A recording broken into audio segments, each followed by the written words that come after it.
Welcome to Ask a Naturalist. I'm Marty Calabrese with Cleveland Metroparks. Today's question, whose footprints are those? Today's topic, it's wildlife tracking, it's animal tracking.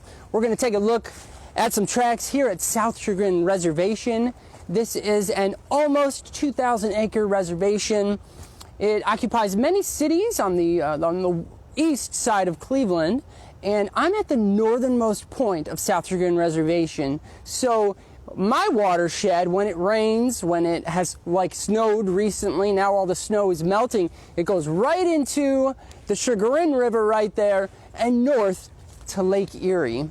This is the perfect time to get out there and find yourself some tracks, some new tracks, maybe some tracks left behind by a familiar animal, because you do have the snow and you do have the melting snow. So of course we are just inundated with mud, too much mud. But if you're taking a walk and you're looking and listening for birds and wildlife, don't forget to peek down at the ground and look for some tracks. Now, before we jump into tracks, I do want to mention that with wildlife tracking, if you're thinking about, has a live animal been, near where you are and where you're hiking, it's not just the tracks. It can be the maybe chew from a beaver, chewing on a tree, the rub or the scrape from deer. They do some damage to trees. They nibble on trees, they scrape their antlers against tree branches, their itchy antlers perhaps, and the droppings. So with droppings, with scat, I'll call it,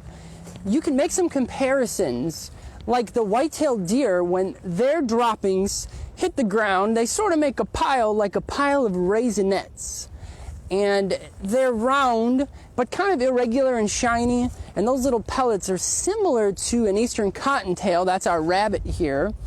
But the cottontail tracks are like taking Cocoa Puffs and you drop a little trail along the ground. So the rabbit scat is more in a trail and the deer scat is in a pile. Let's go look at some deer tracks. In fact, they're all over the place here, but I have some ideal tracks I would like us to see. Does anybody know what deer tracks look like before I go find some? Happy to see that Alex and Andrew are tuning in. Maybe it's you guys that requested this topic. This topic was requested several weeks ago, maybe even more than 2 months ago. Lots of deer tracks here. I'll flip the camera around. I wanted you to start to think about what deer tracks look like. And we have some here. Hold on. There we go. There we go.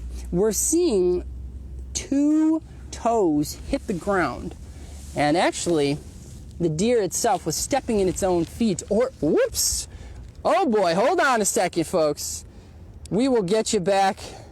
There you go. That was a fun ride. Yeah, okay. Hoof prints, I think that's what you wrote there. Yeah, so they do sort of look like hoof prints, except there's these 2 toes. You see this? 2 toes. Now the deer itself has more than 2 toes, but it's standing on 2 toes. Those 2 toes hit the ground. Hello from Chicago. All right, and I'm going to scoot forward to the most ideal tracks for deer that I want you to see. So we're talking about white-tailed deer. And there's a nice male right there, a buck. And take a look at these 2 toes. That's what you'll see hitting the ground. And here's some more tracks right there from the white-tailed deer. And if you look at the size of these, and also how close the tips are together, you can sort of get a sense for the size of the animal and whether or not it was running. And here is a smaller track. So what do you know? A fawn was walking alongside the adult. Now, I don't know if this is a male or female. I just know that this animal was a little smaller than the adult, and fawns do hang out with the parents for a year, maybe even 2 years. The female fawns, the young deer, hang out even longer. So that's white-tailed deer, and that's starting off with some of the easy tracks here in South Chagrin Reservation at the polo field. Okay, I'm at the polo field. Any field, let me flip the camera around, it's too sunny. Any field would be a great place after it snows, especially fresh snow, to take a look at tracks. Now, what I want you to see now, what we're heading to, is a footprint that has 5 toes. So that doesn't really narrow it down, because raccoons have 5 toes, and here we go, I can switch it now. Oh, take a look at that. Look at this. We have a bald cypress that has lost its needles. It's a deciduous conifer. Compare that to the white pine, which is an evergreen. All right, 5 toes. Raccoon and a possum, striped skunk, even the weasels like mink, they all have 5 toes. So let's take a look at this raccoon track. Now here's what I did. I walked right over here and I looked right down. I wanted to find some fresh water. Oh, look at the knees from that bald cypress. Pretty cool. It's growing right out of the ground. I walked over to this fresh water. I figured that's where a raccoon might be hanging out, and looking through the mud. And sure enough, well, it took a while, but I found at least 2 tracks. And we'll examine a photo of the tracks, an illustration in a minute. But first I want you to see the real track. And you can almost make out 5 toes, just barely. Oh, here's more. I did not catch that before. It's probably right there, if you can see that. Once your eyes adjust, you can sort of start to pick up on many toes. But I'm just going to show you the illustration. Woo! Sorry, getting that camera flipping all over. All right. Here are the feet from a raccoon. So I had mentioned 5 toes before. Well, you can narrow it down to raccoon in this case, because you're not just looking at the number of toes. So we've gone from 2 toes on the deer to 5 toes on the raccoon here. And this is the hind foot, and this is the front foot, the forepaw. But it's not just the number of toes, but also the arrangement of toes. So if an opossum has 5 toes, its hind foot, one of the toes is off to the side. Looks like a thumb, right? Well, it is in my case. So you can sort of remember that the opossum with 5 toes, one of those is off there, and it sort of allows that animal to really grasp and climb. So when we're thinking about, we're gonna head to find our next track. When we're thinking about tracks, it's not just the number of toes. So we've seen 2 toes with the white-tailed deer, all the way to 5 toes with the raccoon. So, you know, it's if you can start to get a sense of the track, but you're missing whether or not you can make out the toes and how many toes there are, you can think about the pattern of a track. But before I jump into that, I do want to mention that I want you to consider, if you're tracking, consider the habitat that you're in. Are you at a meadow or field? Are you in the forest? Are you walking alongside a street? Are you on a hiking path? And these are the types of things that can help give you context as to what you might see. So not just habitat, but placement. If it's scat, placement, where is the scat? Is it on a rock in a stream, like a river otter might leave behind? Is it right there smack dab in the middle of the hiking path, like a coyote? So that would be placement. Think about placement. Also composition. What's the scat made of? So back to tracks. Yeah, habitat's important. Location. Woo, that sun is all over. Location is important. And the time of day, the time of year, the time of day is important. So when I say time of year, I mean the season. Like what could you start to familiarize yourself with wildlife. It's like what could be out and about, and it helps you rule out other animals. So let's head over here. I found house cat. I found domestic cat tracks, and we will take a closer look, and they're not too difficult to discern. Here we go. If we're looking right here, teeny tiny foot pad, and I'm reading some of your comments. Teeny tiny foot pad. Let me back up here. Nancy says, what do bobcats and coyote prints look like? Oh, that's a question from Andrew. I do want to point out that if you're looking at any cat print and you're comparing it to a dog print, maybe someone else out there listening can help me with this. What do you think I'm going to say is the difference if you compare a cat, like a bobcat, this is a house cat though, to a dog print, like something from a coyote or even a domestic dog? Okay, and I'll give you that in a second if I start to see it in the comments. But anyways, we're looking at this cat. It's moving along, And there's something I want you to notice. Actually, I lose the track there for a second, and then I come back to it. Where is it? Right here again. Wow, this stuff is sort of melted since I found it. The animal actually makes a straight line, and it steps its hind foot right into where the front foot was. Now, of course, you can't make out how many, paws and toes there are, but it's all about the pattern. So if we look at my photograph here, there we go, the domestic cat here walking at Willow Bend in Rocky River Reservation. As it walked along, it was stepping right where its front paws were. So it put its front paw down, and then one of these back paws stepped right there, and I was watching it do this, and it was pretty impressive. And that's called direct registration. And there's a wild animal that does it. So if you see house cat tracks, start to look at the size of those tracks, because let's say they're teeny tiny like a house cat.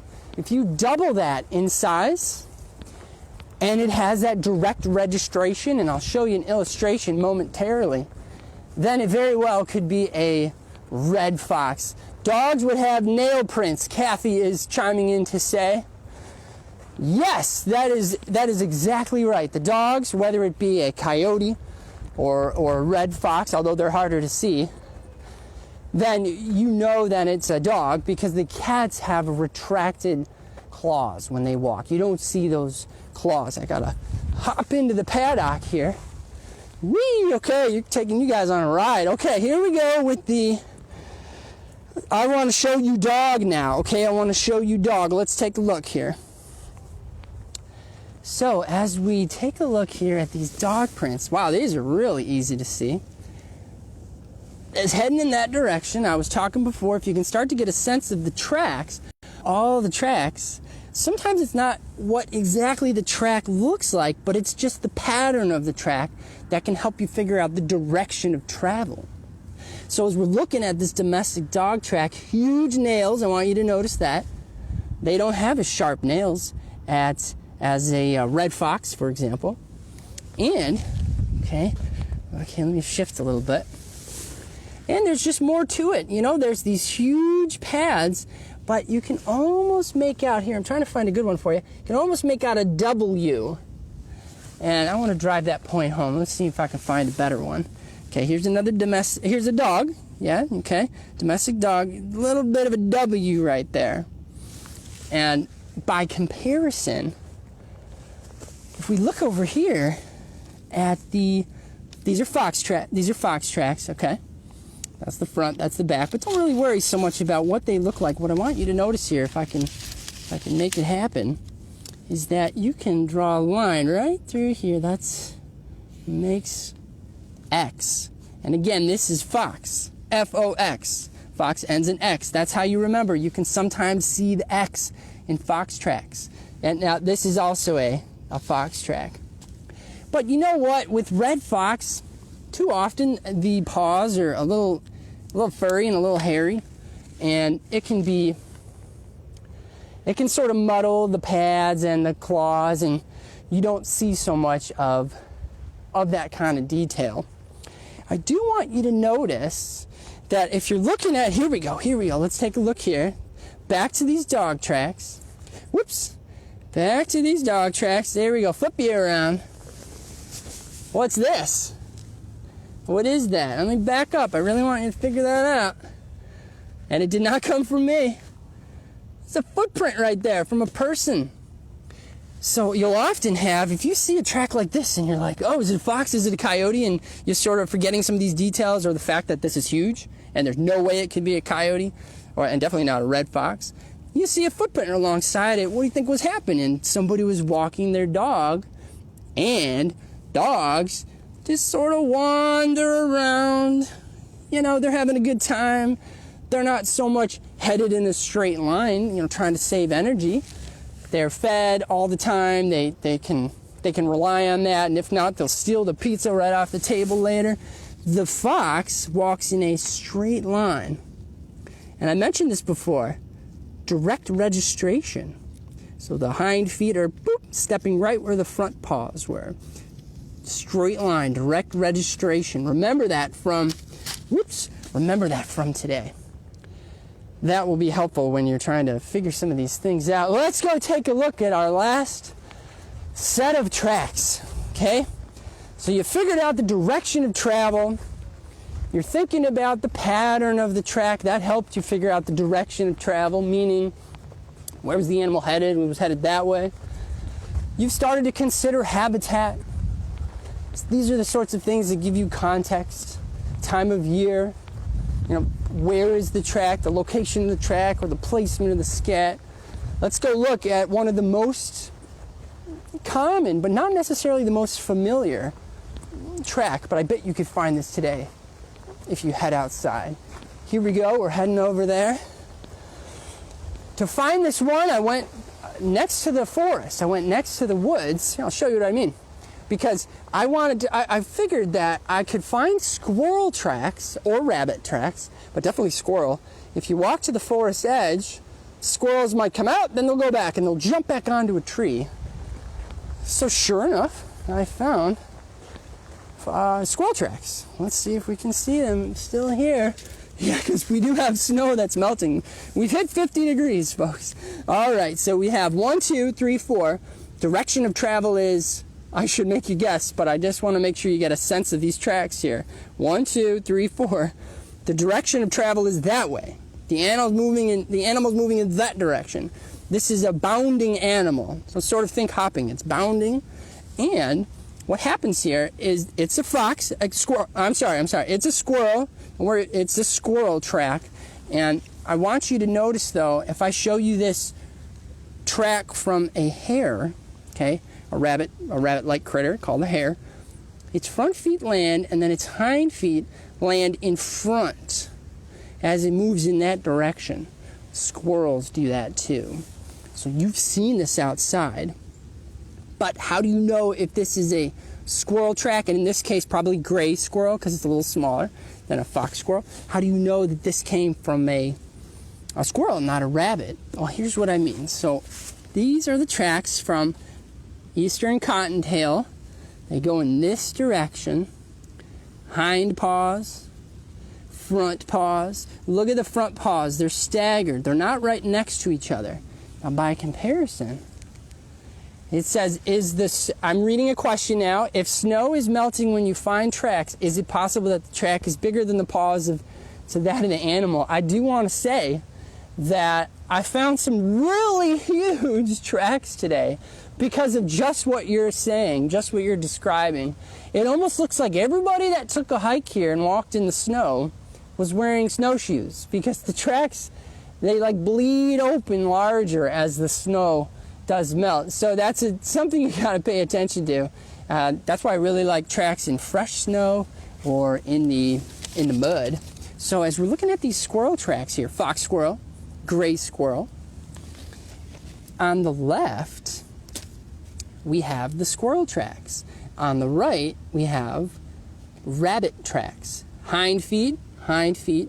Now the front paws, the forepaws, are even in this case, staggered in this case. That's what I was describing before, folks. The squirrel is even, the rabbit is staggered. Now let's go back. This is what I'm going to show you in real life, though, right over here, from the squirrel. And I think it's a gray squirrel because it's not so big. The fox squirrel would have these really huge, possibly just a little bit bigger, not that big, a little bit larger. And again, it's headed in this direction. And it took one last little hop here, I suppose, before it hopped into the woods. So you'll often see this as you're at the base of a tree. You'll see a pattern of a track that looks like a rabbit, but it's at the base of a tree, okay? And then it disappears. So who did that? It's probably the squirrel. So that's a familiar track to you, but I think it's often thought of as a rabbit when it's really a squirrel. And I don't want to say just a squirrel. Whichever one could be exciting. So now's your chance. You've got a little overview of some wildlife tracking. You can use toes. You can use the pattern of the tracks. Think about the habitat. Think about context.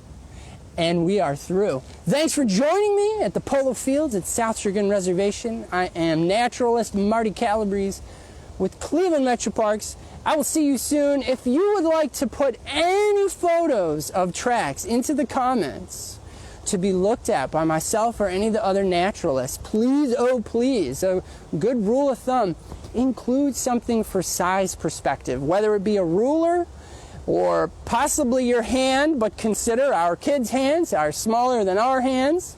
Just get something in there for size perspective. That could help.